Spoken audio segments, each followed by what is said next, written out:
He's been governor for more than 7 years now, and during that time, more Americans have moved into his state than into any other state in the country.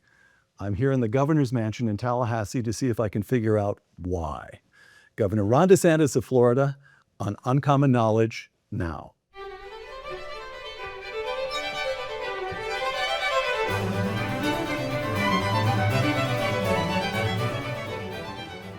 Welcome to Uncommon Knowledge. I'm Peter Robinson. The 46th governor of the state of Florida, Ronald Dion DeSantis, grew up in Dunedin, just north of Clearwater. He studied history at Yale, where he was captain of the varsity baseball team, a successor to George H.W. Bush in that position, earned his law degree from Harvard, and then served as a lawyer in the Navy, deploying to Iraq. Elected to Congress in 2012, Ron DeSantis served 3 terms in the House. In 2018, he was elected to his first term as governor of Florida by 0.4% of 1 point. 4 years later, Governor DeSantis was reelected by almost 20 points. Since Florida limits its governors to 2 terms, Ron DeSantis is now in his final year. Governor, thanks for the invitation to join you here. Well, welcome to Florida. You know, it's interesting. When I was growing up, I never would see a California license plate in Florida. I mean, California is the place everyone wanted to go to. Yes. Then I get into my term and things start happening. We start seeing these California license plates. And because the state was so competitive, as you alluded to, 1-point races were the norm in this state through 2018. My supporters were like, Governor, these California people, they're going to turn us blue. And actually it was the opposite. These were people who were coming to Florida, going all the way across the continent because they saw our policies reflect the values that they felt that the governing class in California did. And so, you know, people thought Berkeley was coming to Florida, and in reality, these were people that were probably Reaganites back in the day. It pains me to hear all that because it's so true, and I know it from my personal experience. The number of friends, all right, we'll get to that later. Here's the first question. I have a research assistant who, like you, is a Yale grad, and he pulled together a packet of materials for me for this interview, and on top, he left a note. And here's his note. I'm quoting him. I've noticed that Republican governors tend to divide into 2 camps. Squishy pseudo-conservatives who are fairly low drama but competent administrators, and conservative activists who are terrible administrators. DeSantis has managed to be both a genuine conservative and a competent administrator. Ask him how. Well, I mean, when you get elected to be the chief executive, it's different than being a senator or congressman, right? You know, you can do your little agendas. You can even be a bozo at times. People don't really depend on you when the going gets tough. And here in Florida, it's a lot of things that happen, but one of the things are natural disasters and hurricanes. And these are things that you have to be prepared for.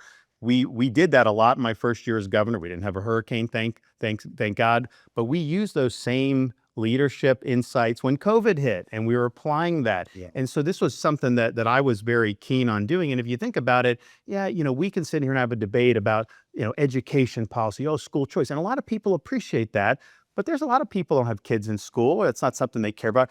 But when disaster strikes, if there's a Category 5 hurricane, that's the one time that people want to make sure, you know, that you're there. The governor's up to. That may be the only time they even care who the governor is. Right. But those moments. And so we always thought from the beginning, this is the job. You got to do it. And yes, I have a philosophical agenda. I have a lot of policy I want to move, but being able to do that. And then also just in terms of just the nuts and bolts, it's like when I got into now, we've almost quadrupled the state's rainy day fund. I don't care if you're conservative or liberal. That is a good thing, right? If you take all the debt that Florida's accumulated, its 181-year history, just since I've been governor, we've retired more than half of it. Again, Republican, Democrat, that's a good thing. So those things about good governance, having the state be solid, that is important, and I think it actually sets the stage to be able to do some of the philosophically conservative things. I see. But I think competence first. I think it's separate from those things, but they're not mutually exclusive, and you can do both. You know, one day I'm out there fighting woke, and then the next day I'm doing some good government thing. But that's what the job calls for. Okay. So actually, can I take just a moment to talk to you about how you do the job? We're sitting here in the governor's mansion, and I noticed there are little kids' toys around. There's a puppy out in the yard. You actually do live here. You have 3 kids. The ages are 9, 7, and 5. 9, 7, and 5. Okay, so you have 3 little kids. You actually live in the governor's mansion. But I was talking to some of your staff about the way Tallahassee works. Tallahassee is way up in the northwestern corner of the state of Florida.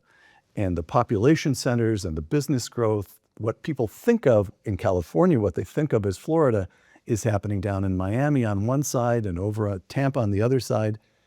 And so what I've been told by your staff is the legislators come to town, and then on weekends, they clear out. Now, there are some state capitals where a governor can get a lot of work done by schmoozing. There are a lot of dinners that take place, and there's a few drinking sessions, and you don't have that. Your legislators come to town, and then how do you actually do the job? How do you get to know your legislators? How do you persuade them? How do you get them to move the legislation? How does it work in this town? Well, I think part of it, I mean, we have developed good relationships over the years. I've also worked with people that, quite frankly, I didn't care for. I think what it is for us is bottom up. It's a very big state. The average legislatures here is known by probably 1% of the population, right? They're just not known. Right. The governor's the one that's known. So when there's issues, all the issues we've tackled, I put that on the agenda. I go public. I'll travel the state. And then the voters, they tell their representatives, hey, you better be supporting the governor on that. I want to see that. You better be doing it. It's different than some of these other states where it's smaller and maybe some of these legislators can get known better. You really can't here. Florida is very tough to get known. The threshold for getting known is extremely high. And really the governor has a huge advantage in that because I'm the only one the Republican voters really know very well. They don't know these people. So if there's ever a situation where they're cross with the governor, go back home to their voters, the voters are like, wait a minute, why aren't you supporting the governor? And that's just a structural advantage, I think, that you have in a big state. So that's why you're on the road. Well, I mean, within the state, you're on the road constantly. We're on the road all the time. And now part of that is I think it helps us move the agenda and carry messages, but it also just helps me be in tune with what's going on. I don't really believe in polling. I don't poll personally. I just don't. But I can learn a lot, like if I'm at a gas station and people just start coming up to me and talking to me. And if I start hearing the same thing in Fort Lauderdale and in Orlando and in Pensacola, well, then I know, there's something that I need to be, and you got to do that. So that's really for me is being out there, talking to people that aren't part of the political class. It's not orchestrated. People just come up, I'll show up and show up someplace, grab a bite to eat, whatever, just start talking to people. It's important, especially in a big state and especially with the capital being so far removed from most of the other places. Okay, you mentioned a bit of this a moment ago, but the budget. Give me just a moment to set this up. Revenues. You became governor of a state that never had a personal income tax, and you proceeded to cut taxes from a very low base in the first place. You eliminated the business rent tax. You created a number of tax holidays, including, this is very famous in this state, I'm told, there's an August back to school holiday with no taxes on clothing and school supplies. And yet during your tenure, state revenues have increased by more than 50%. Spending, the state budget during your tenure has increased 40%. Each of your last two budgets, as I understand it, is smaller than the one before. You're kind of scaling back from COVID expenditures, but still, you haven't starved the state bureaucracy, and you get revenues up 50% and spending up 40%. And you do that year in and year out. And you, just as you said, you retire half the state's debt and you almost quadruple the so-called rainy day fund. Governor, I am a Californian, and this story brings tears to my eyes. Well, it's interesting. One of the how did you do this? Truly, one of the tax. So so we don't have income tax. We got rid of the business rent tax. So we do these like sales tax holidays, right? So we did Second Amendment, all that. Well, one of the things we did a couple years ago was no tax on any baby item, diapers, wipes. You know that. So I go and I sign the bill. I do an event, and I come back home and I tell my wife, who at that time, our third and youngest, was just out of diapers. And I told her, I was like, we did the tax, no tax on baby items. And she just looked at me and said, why didn't you do that your first year as governor? We would have saved a lot of money. So it is, so you live and you learn. So yes, so we do that. And it's interesting, our spending, so we have either the lowest or second lowest per capita spend in the country. It depends on how you calculate it. We also just had a lot of that spending is reflected in population growth. We got to build more schools when people come, build more roads. And then there was inflation. I mean, there were major projects and initiatives I did that then I had to add more money to. Also, some of the big things we're doing are not recurring expenses. For example, I'm doing the big Everglades restoration, the biggest environmental restoration in the history And of that's the a United one-time States. capital outlay? Well, over many years, but we're now at the point, I think, after this year, you're going to start to see those outlays go down. We have great support from the Trump administration, so we're accelerating there. Some of the infrastructure we did to get ahead of all the population growth, some of that may go down. So these are not like California is just like, hey, yeah, let's create entitlements for illegal aliens and stuff. So not only is that not a good way to spend money, but then you create entitlements, you're locked in.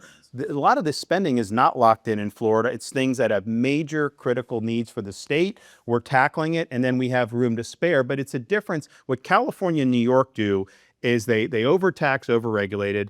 It hemorrhages business. People change their behavior. Some people move. Some people shelter income. So then they end up in a bigger hole. So they double down, and it's kind of a vicious cycle. I think we have a cycle of harmony where we're lowering taxes. We have a limited footprint of government. We have the lowest per capita number of state workers in the country as well.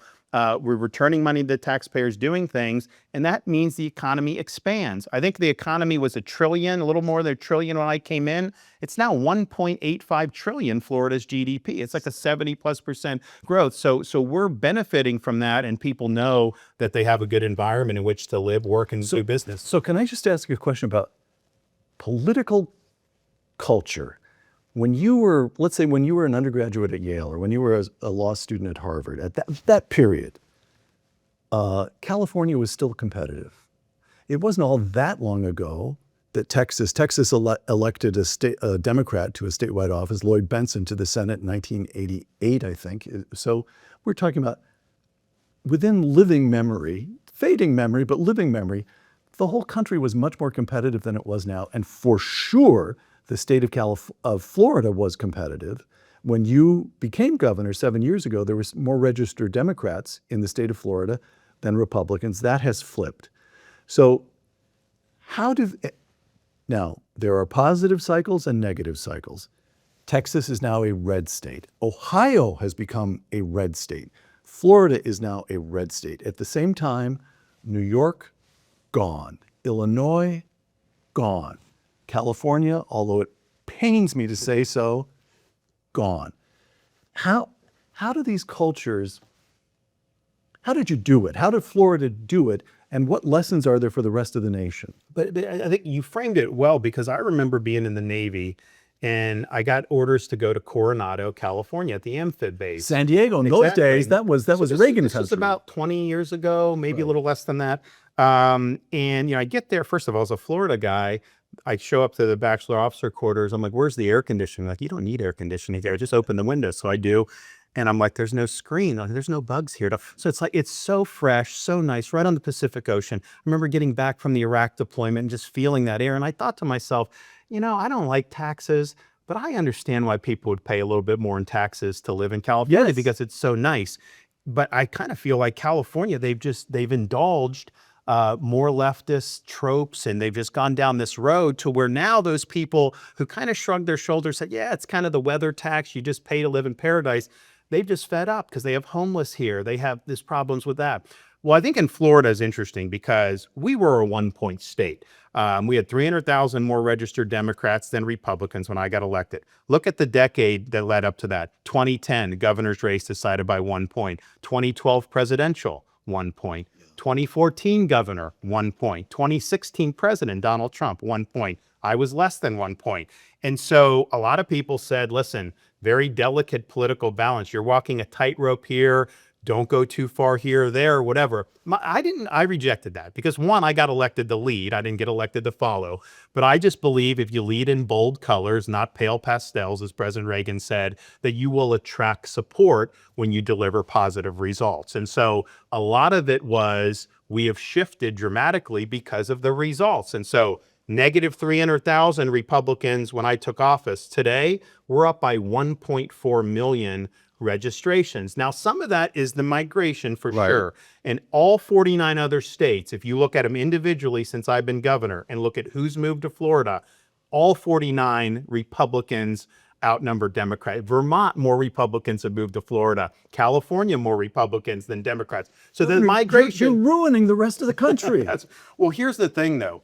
that doesn't account for that big of a shift. I mean, part of it is, we had Miami-Dade that went 30 points blue in 2016. I'm winning it by double digits in 2022. Those folks there, we had people 3 times more likely to go from Democrat to Republican than the opposite direction. So there was an internal realignment as well. Right. And so, there's never been one state that's been this dramatic as what Florida has been. But I would argue that there hasn't been a state that's had results this dramatic. And so I think it's good. Okay. Before we leave the budget, property taxes. In your last which was your last State of the Union, State of the State address in January, you proposed, this is breathtaking. Again, as a Californian, it brings tears to my eyes. You proposed eliminating the property tax on primary residences, not reducing it, taking it to zero. All right. As best I can tell, property taxes on residences makes up about a third of the state's income on all property taxes, just under $19 billion, including local government. None of this is local state revenue. This is all local. Okay. Yep. So that includes $8 billion for schools. So where are the schools going to make up that revenue? First of all, how serious are you? This thing has to, the legislature has, both houses of the legislature have to approve. Put it on the ballot. Put it on the and then ballot. We need 60% to vote. And the reason is it's a local government taxing issue. We can't do it through legislation either. But here's just You're not numbers. just trolling. You're No. just okay. Here are the numbers. When I took office, again, this is all local revenue. They took in $32 billion for property taxes. That's commercial, primary residence, not all of the 32. Today it's $60 billion 7 years later. On current trajectory in 3 or 4 years, it's going to be $83 billion. So what we've said is the homestead is a third of the total revenue.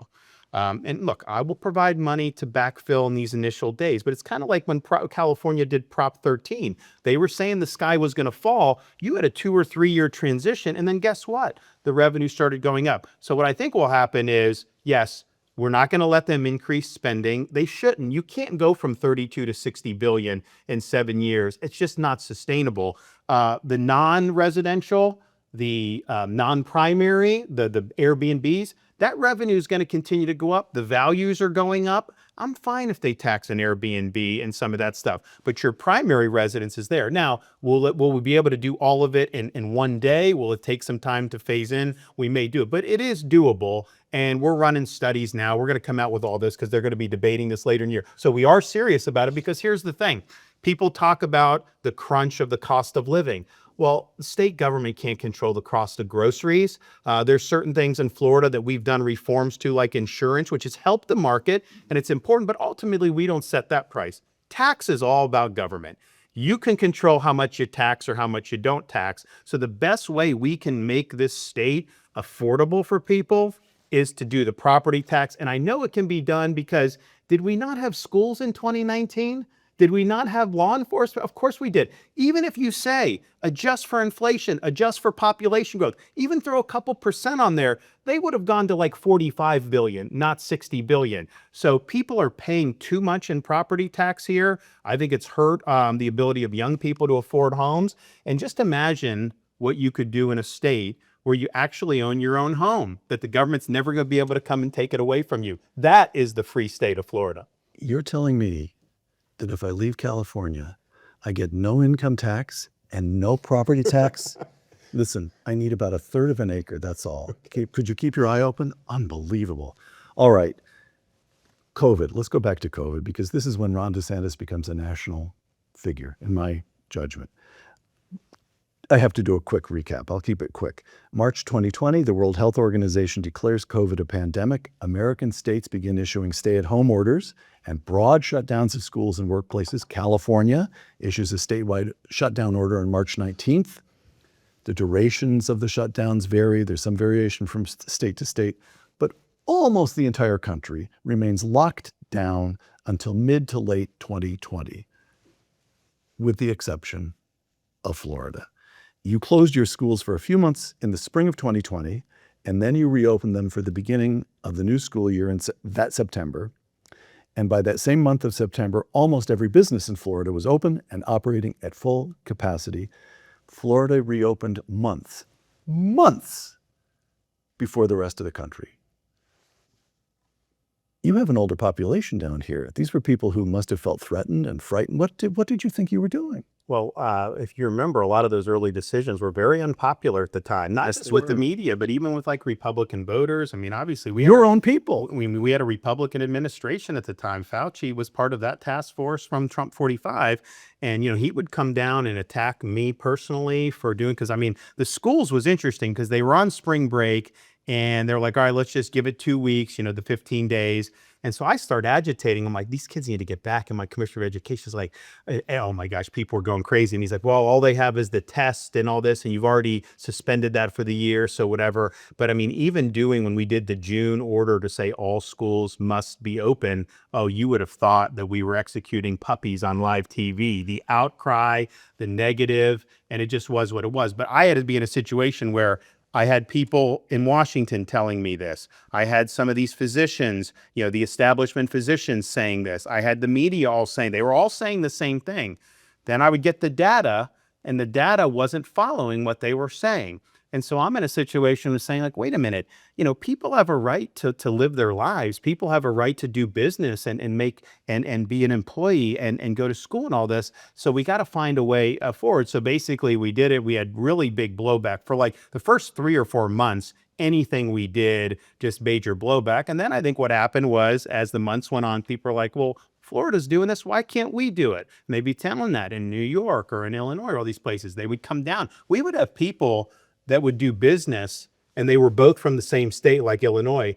They would fly to Florida, have a business meetings and dinner, and then fly back because they couldn't do some of those things. But it was an example of, there was hysteria, there was a narrative, and man, if you descended from that narrative, they came down hard on you. And so I was just in a situation where people were telling me, you're done, you're making huge mistakes here, they're killing you, you're not going to get reelected, all that. And look, I didn't know if that was true. But isn't that what you want in a leader? That when the chips are down, when the narrative is there, when everyone's saying this, that I'm looking out for someone that doesn't have a voice? If I can't do that, then what good am I? And then obviously I ended up being vindicated. Nobody in Florida will admit they opposed me on schools. No one will admit that I used to have Republican local officials attack me because they were trying to do the mask stuff. And I said, no. I did a pardon for every local ordinance, COVID ordinance, that anyone violated, during those first few months, because I just thought it exceeded their authority. Now they will all say that they did that, but there were only a handful. I mean, Jay Bhattacharya at Stanford was one. I have a Jay Bhattacharya story for you. Jay and I were best buddies. And in fact, we would both sneak around the campus, but there was a long period of time at Stanford when we weren't supposed to be going into our offices. And I had a secret knock for Jay's door. One of these days I give Jay the secret knock, and he tells me that he's just gotten off the phone with the governor of Florida, and that the governor of Florida and he had spoken for almost 3 hours, and that the governor of Florida, who was a man, Jay had no idea who you were. He had just picked up the phone and hello, it's the governor of Florida. First time he'd ever spoken to you, or frankly ever heard of you, but that this politician in Florida knew the literature on COVID better than almost any of Jay's colleagues at Stanford Medical School. He was totally blown away. So I tell you that story. And I have to admit, in preparing for this interview, I thought to myself, I knew that you and Jay, who's now director of the National Institutes of Health, we should say, and Jay, who also opposed the shutdowns, and Jay, who was one of the signatories of the Great Barrington Declaration, which called for limited protection for populations most at risk, but leaving the rest of us free to go to school, do business, and so forth. And I thought, oh, right. The Great Barrington Declaration gave Ron DeSantis cover. But you enacted your policies before the Great Barrington Declaration was published. Yeah, no, it was. You got Jay Bhattacharya saying, yeah, you're doing the right thing. Who else? Where do you get? There was only a handful. I mean, Jay was one.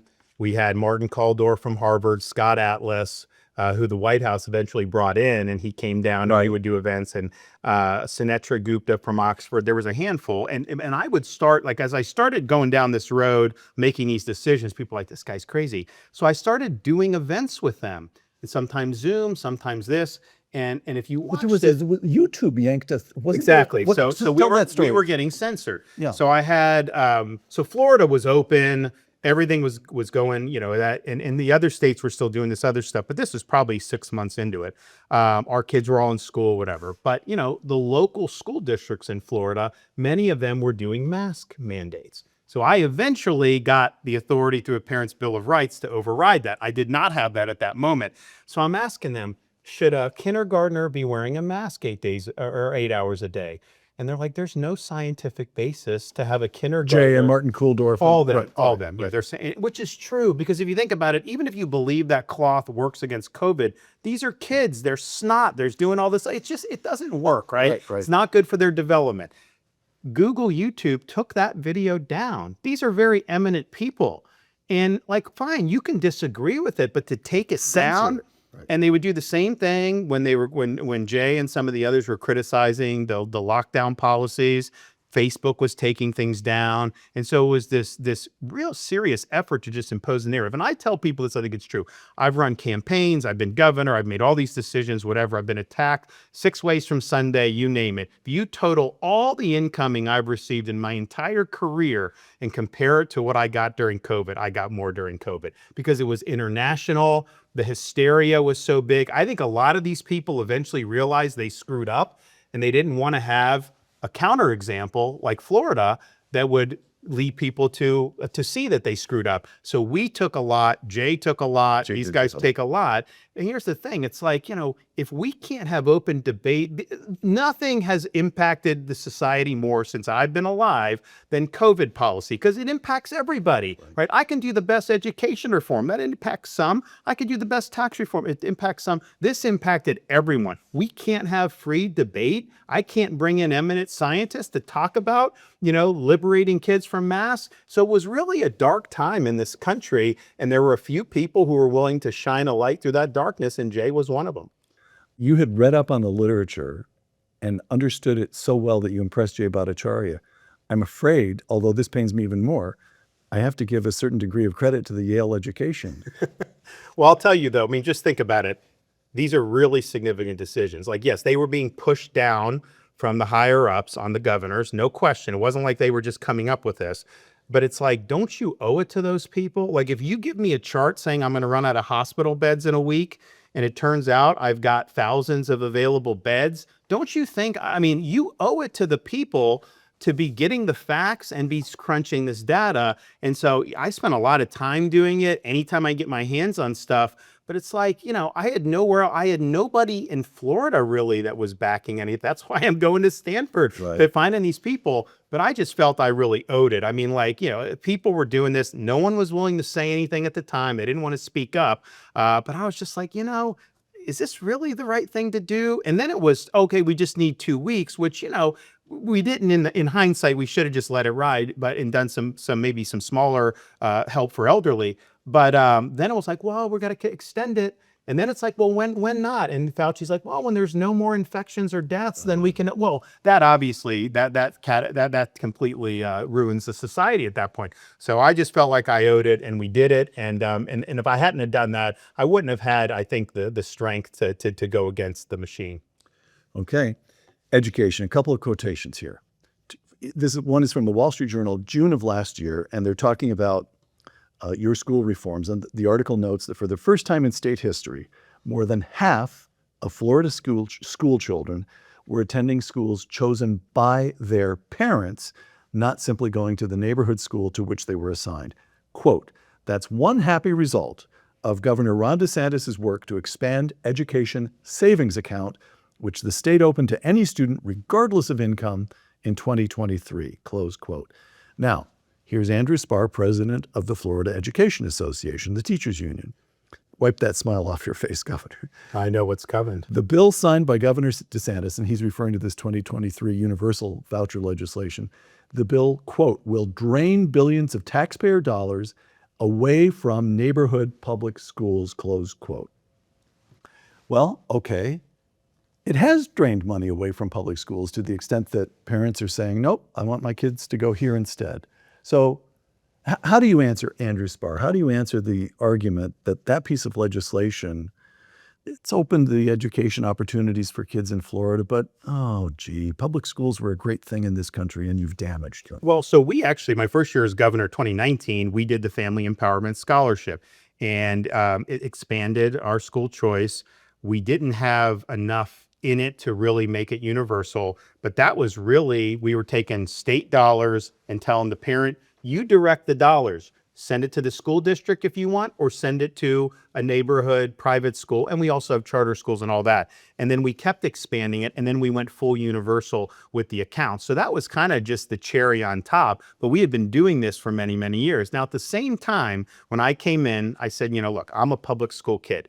A lot of people in Florida would choose to go to their neighborhood school. I did. It was just the way, it was the best thing for me. So I want the school districts to do good. There's some vein of the school choice movement who see these horrible inner city schools and they're just like, shut it all down, whatever. I was like, I think let's create a competitive environment, but I'd like to see school districts do well. So what have we done? I've done more for public teacher salaries than anybody in the history of Florida. We just did $1.38 billion in current year budget, and it's for charter teachers too, but the school districts, and they can only use it for teacher salaries, because what happens is these unions, you send money down to the school districts, they're going to use that to benefit whoever can give them more political power. And in fact, we've sent money down saying only for teacher salaries. The unions will block the salary increases from going into effect because they use it as a bargaining chip to get more things done on the other side. So their view is, they view education as what can benefit them and the adults in the system and the bureaucracy. I don't care about the bureaucracy. I want the education to work for the kids, money following the students good. But here's the thing, and this is undeniable. Our school districts have performed better in the competitive choice era. There's just no question about it. The public schools have performed better. Yes, the school districts. And that 50% number, mind you, that's not just all private scholarships. Some of it is the 300,000 we have on charter schools, which are public schools, but not controlled by the school districts. And by the way, not influenced by the teacher unions. But the school districts now have choice programs. So I grew up in Dunedin, Florida. I had Dunedin High School. There may have been one or two magnet schools, and this is a county not as 1 million people, maybe not quite then. Now I could go to pretty much any school in Pinellas County as a result. And that's something that's pretty widespread throughout the state of Florida. Miami-Dade County, 70% of students do not go to their neighborhood public school. Now, many of them do go to public schools. Some of them are charter, some of them within the school district. So the parent has never had more power to be able to direct the education and upbringing of their kids than they do in the state of Florida in 2026. And that's a good thing. And what about test results? Can you demonstrate that the kids are getting better education, that the kids are performing better in one way or another? Not only that, so when I came in, we had one end of year high stakes test. And there were some, the unions hated it because they just don't want measurement. But I had some conservatives that are like, well, here's the problem. Kid doesn't do well on the test. He's on summer vacation. So how are you going to remediate? So we actually replaced that with progress monitoring. So we do assessments throughout the school year. So we do 3. First assessment, guess what? The parent is given the results. The teacher, if they need to remediate, they do. Then you do the second one in there. So we've been able to see in the progress monitoring era is the improvement throughout the school year in these various subjects. And I think it's accountability, it's measuring it, but it's doing it in a way where you can actually have remediation. Okay. Healthcare. In a conversation out at Hoover with Condi Rice, my boss, the director of the Hoover Institution, this is a couple of months ago, you said, we in the United States, I'm quoting you, we have a medical industrial complex. So we in the state have a limited ability to make a real impact here in healthcare. Explain what you meant by that. Well, so if you look at like health insurance is so expensive, right?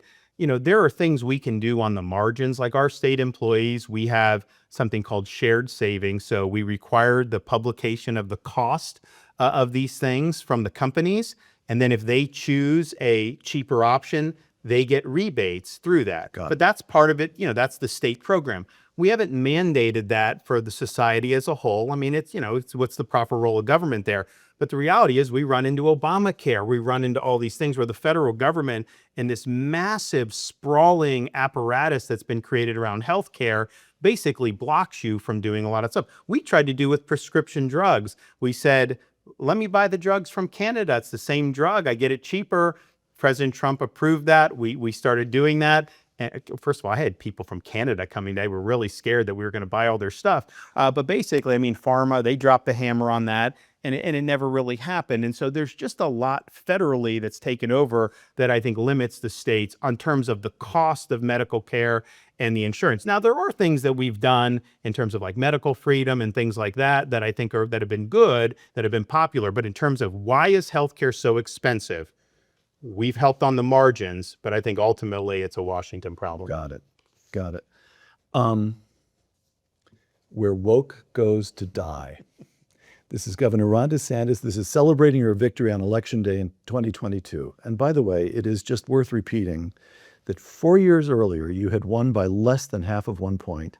And 4 years later, you won by more than 19 points. And here is what you said.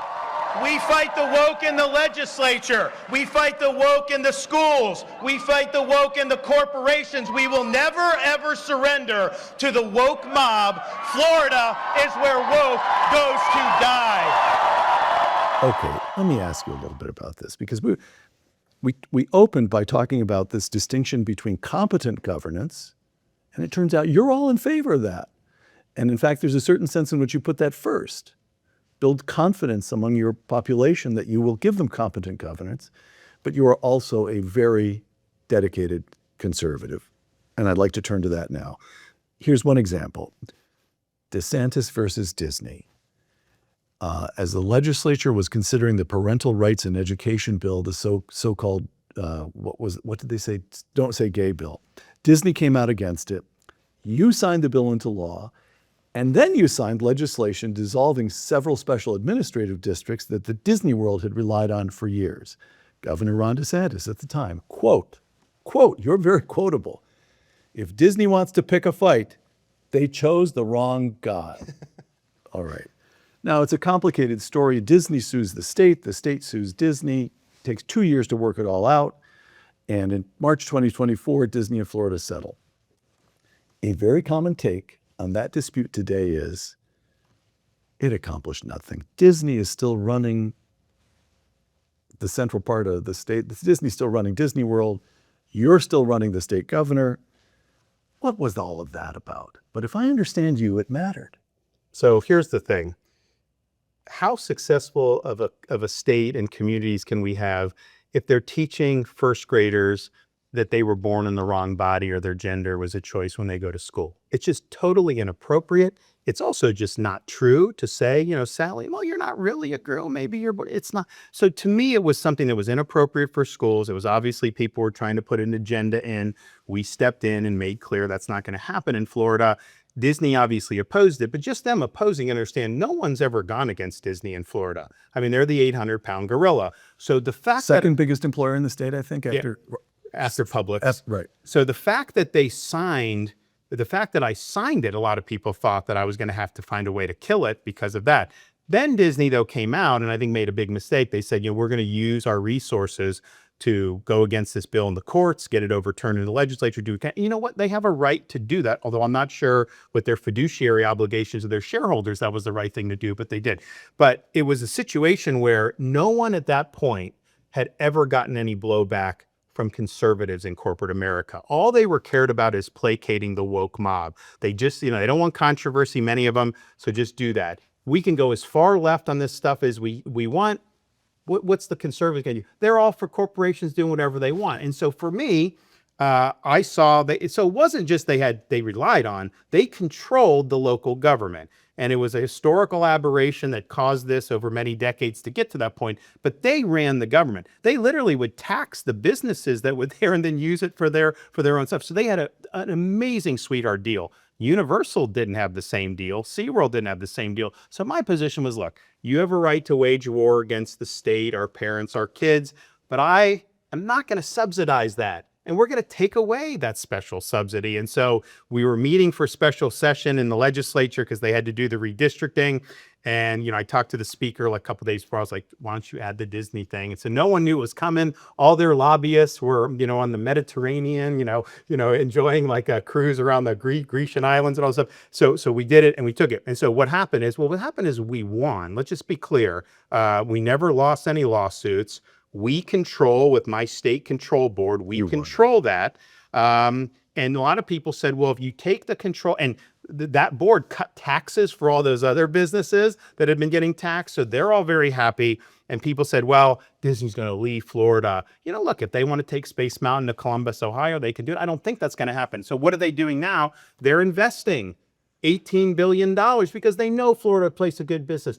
I kept them in business during COVID. They were closed in California. They were all closed. Those cast members we had jobs. And it's interesting, when they started protesting the legislation, there were massive protests in Burbank. They tried to do it in Orlando. Very few people participated in that. A lot of those employees didn't like what Disney was doing as well. But here's the thing why I think it's important. Up to that point, there was never any counter response from the right on corporate wokeness. And it's not just on this issue. They were doing ESG. They were trying to impose an agenda on society through business power. And so as a conservative, it's like, wait a minute, I don't think that agenda is good. So am I just supposed to sit there and say, well, since corporations are doing it, that's what a corporatist Republican would do. But that wasn't what I needed to do to protect the family. Now, from that point on, a lot of these companies thought twice. There were CEOs that could go to their board and say, I don't want to end up like what happened in Florida. And so they didn't end up going and genuflecting to the woke mob. So I do think it had a positive impact on how corporate executives viewed these fights. And, look, I told the guy from Disney, stay out of this. Like, they'll get mad at you for 48 hours and they'll move on to the next outrage. And I tell other companies, because other things happen too, I say, if you genuflect, they know they got you. And they're going to come back at you. If you tell them to go fly a kite, they'll pitch a fit. They may protest. They may send out a nasty press release. But you know what? They'll know they can't move you, and they're going to move on to the next target. Okay. Another couple of examples here on the woke stuff. You supported the Board of Education's decision that Florida would not offer an African American Studies AP course in its high schools. And here's what you got for that. The NAACP, quote, the state of Florida devalues and marginalizes the contributions of and the challenges faced by African Americans and other communities of color, close quote. Another example, New College. Since 2001, New College has been the state's liberal arts honors college, part of the state system. You accused New College of, quote, trendy ideology. And in 2023, you used your appointment power to install new trustees. The new trustees fired the president, abolished the gender studies program, and rescinded tenure for a number of the faculty. And here's what that bought you. The American Association of University Professors, quote, what DeSantis has done at New College ranks among the most, you got that smile on your face again. What DeSantis has done at New College ranks among the most egregious assaults on academic freedom in recent memory. And the AAUP published a report entitled, The Case of New College, a Blueprint for Political Overreach, close quote. Okay, so here we are, you're in your final year as governor, and here's the argument that you'll hear even among some of your supporters. Why the heck does Ron DeSantis care? If high school kids want to study AP African American Studies, let them. What difference does it make? New College, the place had under 1,000 students. Funded by the taxpayers, though. Well, yes, but what difference does it make? You cited What are you picking fights with these people It's supposed for? to be our top honors college, right?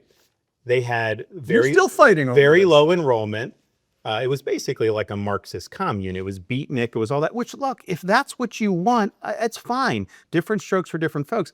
Go to Berkeley. Go to some of these other places. The state of Florida, I don't want our tax dollars to fund that because it wasn't providing a benefit to the public or to the individual students or whatever. So we wanted to orient it around a classical liberal arts model like Hillsdale, like some of these places where you have rigor, where you're focusing on the classics of Western civilization. That's why they eliminated DEI, gender studies, all these other things. But what has the result been? There was some turmoil. And look, a lot of kids we told, like, look, you join under the old model, you should be able to transfer somebody else. Some of these professors, like no hard feelings. Now, we also brought in a lot of professors that agreed with it. And now we've attracted a lot of students. So the enrollment has spiked. And now the test scores are back on the upswing.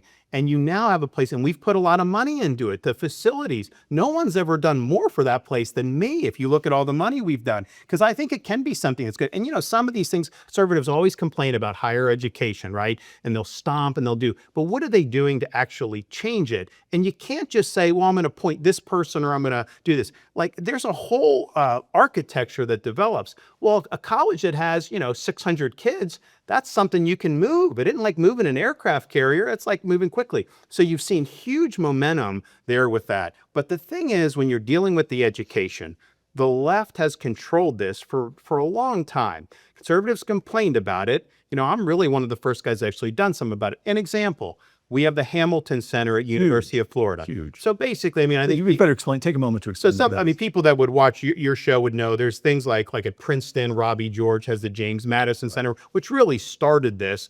And you really shouldn't have to have these centers, but it's basically like Western Civ. It's good. We want people to know the classics and the founding of America and all these things. So we created the Hamilton Center at University of Florida. But the problem is if you do that and then just staff it with the existing faculty, you're not getting that change in perspective. So we passed legislative reforms. Two things. All tenured professors must undergo review every 5 years and can be terminated for poor performance. Two, the president of the University of Florida, he can go to Princeton and he can get, which he did, the best Civil War scholar, one of the best in America, offer him tenure. The board can approve tenure. We don't let the faculty block those decisions because they will use an ideological litmus test, as academia is right now. If you're openly conservative, openly classical even, you're going to have a hard time getting tenure at these places. You either got to pretend you're something that you're not, or you're just not going to get it. And so now they've brought in people from Princeton, from Harvard, from Oxford, Chicago, Stanford, I think, all in Gainesville, Florida. All in Gainesville, Florida. And I'm going there and I'm doing the groundbreaking. I'm meeting these people. And you have some people that are eminent, like a guy from Harvard, Hankins. He's been there 40 years. He came. Alan Gelzo from Princeton, amazing, just smart. Then you got these young people. I thought they were students. They're like in their 30s, very young. They're going to build the career there at the University of Florida. If I had the old rules, it would have taken 75 years to do what we've been able to do in 3 years. And so, you know, do you want to change these institutions or not? And we're doing to do. And just on the AP real quick, we're not opposed to them taking tests, but that test was hyper ideological. And so we took a stand of them smuggling ideology, you know, into an AP test. And so it was what the College Board was doing that we objected to, not that students would have an opportunity to study it. Okay, a few last questions, drawing back from specific policies here. Let me ask you about Florida, what you've done in Florida, the extent to which this is a model for the rest of the country. So special interest versus the general interest. Give me a moment to set this up. The late economist Milton Friedman, quote, government actions often provide substantial benefits to a few, the interest groups, while imposing small costs on many. The way to get elected is to collect groups of, say, 2 or 3% of your constituents, each of which is strongly interested in one special issue that hardly concerns the rest. Put together enough such groups and you will have a 51% majority.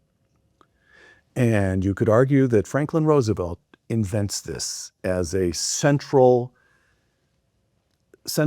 aspect of democratic politics, capital D, Democratic Party politics, and it remains a central part of American governance now for 7, 8 decades. And that is not the way you have governed here in Florida. Some groups, no doubt, do support you more than others, but school choice, you took on the teachers' unions, you took on the special interest in favor of the general interest. Paying down debt, keeping the budget under control. How do you keep a budget under control when we all know that the job of a governor is to listen to people all day long, come in and say, Governor, we need budget discipline, but this one little program over here, this is and somehow or other, you have done this. And as far as I can tell, that's actually a big deal. Oh, I have something special in Florida as a governor that the president doesn't. It's a line item veto authority. So when I became governor, the record for line item vetoes in one budget year was Jeb Bush. He had done 800 million. I ended up getting to 3.3 billion in one year, and I've totally done about 10 billion in budget. And did all your line item vetoes, they were all sustained? Everyone was sustained except the one time I vetoed money for the legislature. They did. They made a mistake on that. They're going to actually, some of these legislators are going to get hit on that going forward because they did that last year. But yeah, so they're sustained. But even if they're not, it's the right thing to do. But if you think about it, we've paid down half the debt. Where did that money come from? I mean, basically what I line item vetoed, right? So you're taking, and not that the spending, some of it was inappropriate. Some of it was like, oh, it may be nice to have, but you can't. Some of it, you can't be all things to all people. If I do it for this city, I got to do it for here, whatever. But none of it was necessary, right? Because like the state's doing well, we've now paid down the debt. When you pay down the debt, it saves on principal because we get the bonds cheaper, but then it saves on interest. So we've saved over $1 billion on interest costs, and that number is going to go up, as we continue with the debt repayment program. So, you just got to make these choices. People aren't always happy. You upset this group or that group, but I do believe good governance and producing results, like when you get the people behind you, it doesn't matter what the interest group says at that point. I mean, you're going to be able to be successful. Okay. So that leads to another sort of big picture question. And that's the question of identity politics. And again, if you don't mind, give me just a moment to set this up. For the last quarter of a century or longer, one of the great questions about American democracy was whether Americans would continue to vote as individuals or whether they would begin to vote more and more as members of racial or ethnic groups. All the white people vote one way, all the black people vote another way, all the brown people vote. And in that case, you're not conducting elections, you're conducting census counts, essentially. And it seems to me that more than any other state, maybe I'm missing, but at least right up there, Florida has defied identity politics again and again. So Florida has been getting less and less white. Today, the state is only about half white. But at the same time that the state has been getting less white, it is becoming less liberal, which is exactly the opposite of the dynamic we would all have been led to expect as a result of identity politics. 2020 presidential election voted 8 points to the right of the country, Florida did. In Miami-Dade County, non-Hispanic whites make up only about 14% of the population.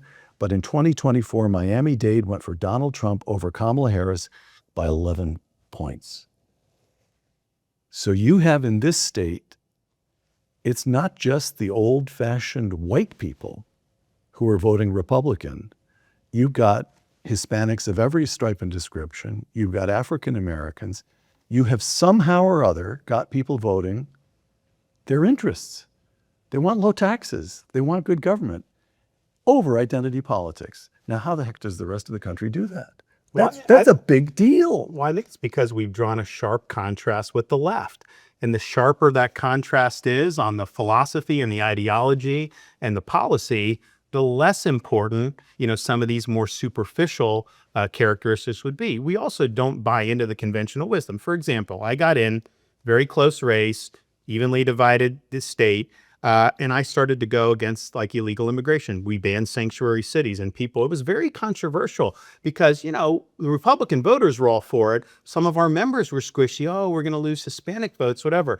And first of all, I didn't think that was true, but I was like, we got to do the right thing. And the media was like, oh, look at this guy. He gets in. He's already alienating. Every single time they would poll it, and I don't poll it, but every single time they would, the Hispanic Floridians approved of banning sanctuary cities more than any other single group. And so we were told that somehow they wanted open borders just because they were Hispanic. In reality, they probably had more negative impacts from illegal immigration than the average Floridian. And so they were all about doing this. They've all been all about making sure, that we're enforcing the law. So I just think sometimes these political consultants make these assumptions.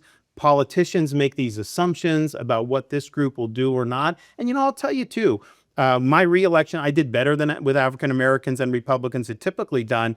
But, my job approval with them in terms of all the polling that was being done at the time was even higher than what I got. And the delta was basically they were Democrats and they just stayed home. They didn't vote. They're not Republicans. but they didn't feel that they needed to go vote against me because they acknowledged that we had delivered results. And so sometimes you convert people to your side. Sometimes you just can make the opposition, lose some of the teeth that they have. And I think we were able to do both of those. By the way, so I have to mention this argument because one argument would be, wait a minute. You've got Cubans who fled Castro. You've got Venezuelans who fled Chavez and then Maduro. And so, you know what, you're lucky. You've got the one state in the country where the Hispanics are conservative. Well, I would say this. One of the reasons people were saying Florida was going to go blue, like right when I was getting elected, was because of the Puerto Rican migration from Hurricane Maria aftermath. Right. And, Puerto Ricans are U.S. citizens. It's not a state, but they can come and go as they want, just like someone from New Jersey could move down here. And so they're moving into Central Florida, and people are saying that is going to turn the state blue. And in truth, in 2018, I lost Puerto Ricans by 20 points. Fast forward to 2022, I'm the first Republican to win Puerto Ricans outright. And so I don't think it's that simple. I do think that helps, that the more I'm drawing a contrast with the left and painting them for what they are, to be basically in line with more Marxist type thinking, that obviously is going to be kryptonite with Democrats, with those voters for sure. I mean, that is it. But you have to draw the contrast. I think when you're squishy, when you're more mushy, well, then somebody that really has that background of understanding communism, all this stuff, they don't necessarily see the difference. Say what you want. I painted the difference. There was a huge difference between me and our Republicans and what the left was offering. Okay.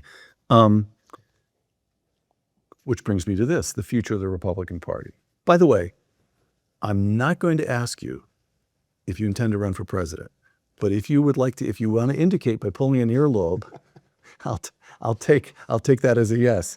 But the Republican Party today, we've got the protectionists and free traders, foreign policy interventionists and foreign policy isolationists, limited government conservatives, big spending conservatives. You sound to me like a pretty direct, when I was a kid, I worked for Ronald Reagan. You sound to me like a Ronald Reagan conservative. Pretty direct representation of that kind of conservatism. And the argument is that MAGA is different, that Donald Trump has done something different to the Republican Party. Where do you see, let's put it this way, Donald Trump will leave office in 5 years from now. What's the Republican Party going to look like? Well, I think it's up for grabs. You do? Yeah. Okay. I think President Reagan was, he was leading more of an ideological movement.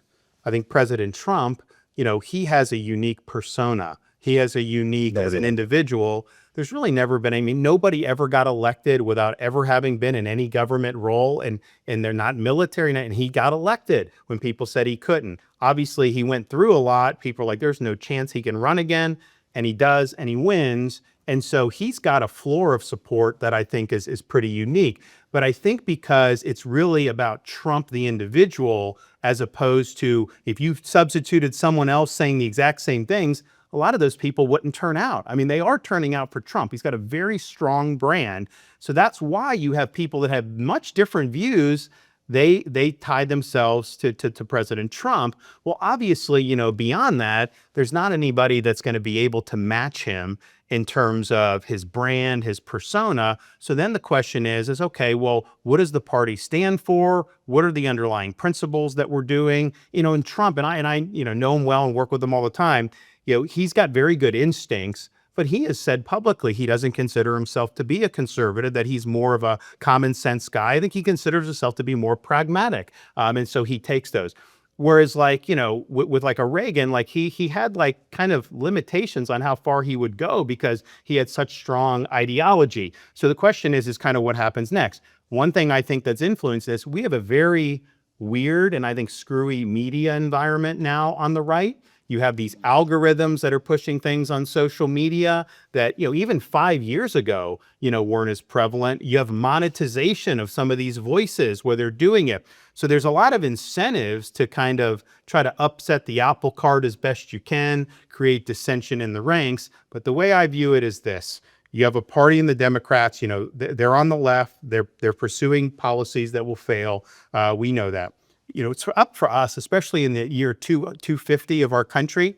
We need to be rooted in those founding principles. People say, oh, well, they had horse and buggy then. We've got Waymo and we've got AI. What is that?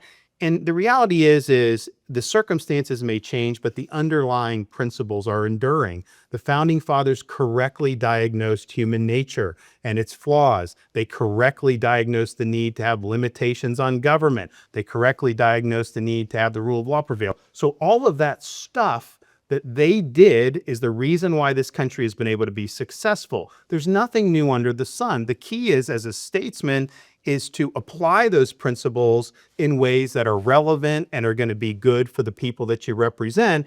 But you can't just toss those principles to the side, because those are the only principles that have ever been proven to work. All right.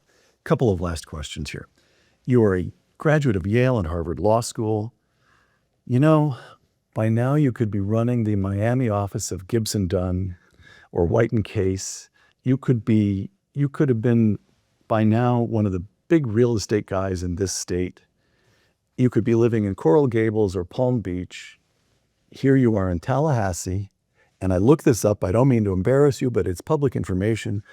You're making a little under $150,000 a year. What are you doing? Well, it's interesting. So, you mentioned the education. So, I was a blue collar kid, public school kid. I go to Yale, big time culture shock. I didn't know colleges were liberal then. So I kind of got that in the, What class were you at Yale? 2001, the tercentennial year. Okay. So I did that. And so then I did law school. I'm in the JAG officer of the Navy. I'm doing Iraq. I'm doing all this stuff, great service. And I started running for Congress. Well, they like the picture of me in the Republican primaries. They like the picture of me in the naval uniform. My wife's very attractive, whatever. Harvard, Yale's tough in a Republican primary. And what I would tell them is this, and this is the truth. How many people do you know that have gone through both Harvard and Yale and come out more conservative than when they went in? I'm one of them, one of the only few. So we were able to do it. But I just remember being commissioned, because I was commissioned when I was in law school, and people are like, "You're doing military?" Like, they just couldn't believe that you would do it, because, there's 550 students in the classes at Harvard Law School. We would have 2,500 employers. Every hedge fund in America, private equity, law firm, you name it, they're there. They're trying to recruit. You really have opportunities to do a lot. And so, but I just felt that the world had changed. I think back growing up in the 80s and 90s, it was a great time to be a kid, especially we win the Cold War. The 90s were amazing. And then the world changed on 9/11. So I felt that I needed to be part of that. And it was just kind of a sense of duty. Then I get into to Congress. And the first thing I did was decline the pension and stop doing any stock trade. So I have not traded a stock since I've been in elected office. It's actually pretty good at it. I didn't have a lot of capital, but I was able to do. So I've not done that. And so that's obviously made it difficult compared to, not difficult, but different than what a lot of members of Congress are doing. I look at people like Pelosi and some of these people outperforming Warren Buffett. I didn't do that. I didn't participate in that, because for me, it was just about serving. And I'm a pretty simple guy. If I have an opportunity to lead and make a difference, I got to do that. And I think me being governor during COVID, where I don't know what someone else would have done, but I can tell you the pressure I was under. I think most politicians would have made different choices. I think some of the fights we took on to the success of the state and the benefit of the people, I think a lot of people wouldn't have done that. So, I think God put me in this position to be able to make a difference. And I can say, from the time I came in to the time we went out, you went through some of the metrics I talked. There's many more we can talk about. We've made a difference. We weren't just biding time sitting here, just enjoying the trappings, of the office, and having people come and kiss your butt. Because the reality is, most of the people that do that, the day you're out of office, they aren't going to give a damn about you. So it's all about the impact you leave on the people you represent. Okay. So you still have months to go, but you are in your final year. What does come next? Have you thought about that? It is clear from listening to you, you love the job. You love politics. You love policy. You're a thoughtful, dedicated, determined conservative. You love having a chance to make a difference. Real estate or becoming a corporate lawyer is just not going to scratch that itch, Governor, I don't think. Well, we'll see what happens. I think one is, you got to run through the tape. I've got a lot of important issues that are due. So I get asked a lot, what are you going to do? I had these people come into the office, gave me this great memento, and they were like, "Oh, we're so sad you're going." I'm like, "Guys, I got another year left. I got more. There's more meat on the bone. We're going to do it. Don't worry." So you got to do that. And, we'll see, we'll see kind of what comes down the pike. But I also just think it's kind of presumptuous for me to be trying to maneuver in terms of, I'm going to do this, I'm going to do that. I'm here. we got a lot more I want to do. We'll go all the way through, January of 2027 and be very strong. Okay, last question then. You majored in history at Yale. I've heard you say that you like statues. You've got a statue of George Washington here in Tallahassee, and you've made sure there are statues in each of the Florida counties named after a founder: Franklin, Hamilton, Madison, Monroe. So let me, as we come up on the 250th anniversary of the Declaration of Independence, last question, let's take Jefferson County, which is just east of us here in Tallahassee, and imagine a kid, a junior or senior in Jefferson High School, in Monticello, which is the county seat. What would you say to a 17 or 18-year-old kid growing up in this with it growing state of Florida that would persuade him that what Thomas Jefferson wrote 250 years ago still matters? Well, look, I mean, when you're talking about how to create a foundation for a free society, you got to think deeply about human beings, human nature, the source of your rights. Up until the American Revolution, people just assumed that the rights, went from God to the king, and that the king would parcel out rights. So your rights were derivative of government. Jefferson turned that on its head and said, no, we're endowed by our creator with certain unalienable rights. The role of government is to protect the rights. And sometimes I'll hear young people say, First Amendment grants me the right for free speech. I'm going to say, oh, no. First Amendment doesn't grant you anything. The First Amendment was crafted to protect rights that our founding fathers believe, and I believe you possess as a matter of natural right, because you were born an individual on God's green earth. So those are the principles. And it's interesting because, as we're going through 250, I'm doing these events. I think we're like the only state that's doing it. I mean, it's interesting. The blue states are taking down the statutes, so I'm getting them at a discount. I can get Madison at half price. We put them up. I did Reagan down at Oh, you did? People that have exemplified the founding principles. I did Frederick Douglass at St. Augustine. Fantastic. He did a big speech. I'm doing Calvin Coolidge in Polk County. That was his last public address as president, was dedicating Bach Tower Gardens in Lake Wales, Florida. So we're going to do that in the spring and all these other things. So I think it's great. I think it's all this to be able to do. But the reality is a republic, if you can keep it, was what Franklin said when he walked out of the convention. They knew you could have the best Constitution, the best Declaration of Independence. They are not going to run on autopilot. They require that 17-year-old, when you become voting and you're a citizen, in some capacity, maybe just by being productive. Maybe you put on the uniform and join the military. Maybe you run for office. But if people aren't willing to step up and keep it, then our founding fathers believed that it ultimately would fail. Every other republic up to this point had failed, and they didn't think it would be any different for America unless we took this seriously, to what President Reagan said: one generation away from extinction. It's not passed along in the bloodstream. And I just think it's important for young people to know. But one of the reasons I want to do America 250 the way we've done it is I do want them to think about these first principles, about where our rights come from, what is the proper role of government. And if we had a better understanding of that, I think we'd have less division in American society on political lines. I think part of the reason is, like, you're talking past each other. We're just on different sheets of music about what we expect the government to be and government to do. I think our founding fathers had it right. They didn't answer every question, but if we take that basic outlook and apply that to the issues before us, I think we'll be successful. Ron DeSantis, 46th governor of the great state of Florida, thank you. Thank you. For Uncommon Knowledge, the Hoover Institution, and Fox Nation, I'm Peter Robinson.